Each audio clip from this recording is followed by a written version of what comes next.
বিসমিল্লাহির রহমানির রহিম।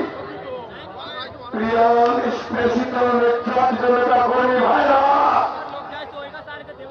আপনারা কি শহীদুল ভাইয়ের মনোনয়ন চান? মিডিয়ার মাধ্যমে দুই হাত উঁচু করে রেখেছি। প্রিয় নেতৃবৃন্দ,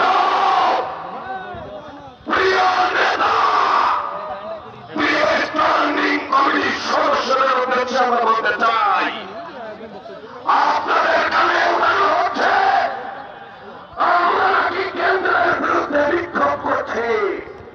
এটা ভুল। আমরা আমাদের পিতামাতার কাছে আবেদন করছি, আমরা দাবি করছি সাতক্ষীরা বাঁচানোর দাবি। আমরা দাবি করছি দেশ নায়ক তারেক রহমানের প্রতীক বাঁচানোর দাবি। আমরা দাবি করছি ধানের শীষ বাঁচানোর দাবি। আমরা বিক্ষোভ করছি না, আমরা আক্ষেপ করছি ডাক্তার শহীদুল আলম ভাইয়ের মতো একজন নেতা মনোনয়ন ভুলভাবে দেওয়া হয় নাই।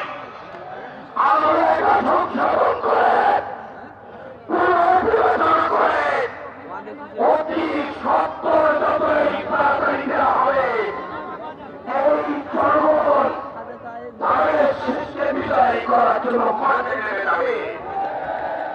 প্রিয় ভাইরা, আমরা শাশুড়িতে দেখেছি কিছু নেতা গড়াই করা হয়েছে, কর্মীদেরকে কিনতে পারে নাই,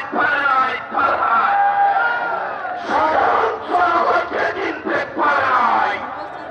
ডাক্তার শহীদুল আলম ছিলেন সাতক্ষীরার অভিভাবক। আমরা যখন বারবার কারাবরণ করেছি, আমাদের পিতামাতা স্ত্রীরাও বিরক্ত হয়েছে, ঠিক না বলেন? কিন্তু ডাক্তার শহীদুল আলম বিরক্ত বোধ করেন নাই। আমাদের পাশে দাঁড়িয়েছেন পিতার মতো, অভিভাবকের মতো। আমি সব বড়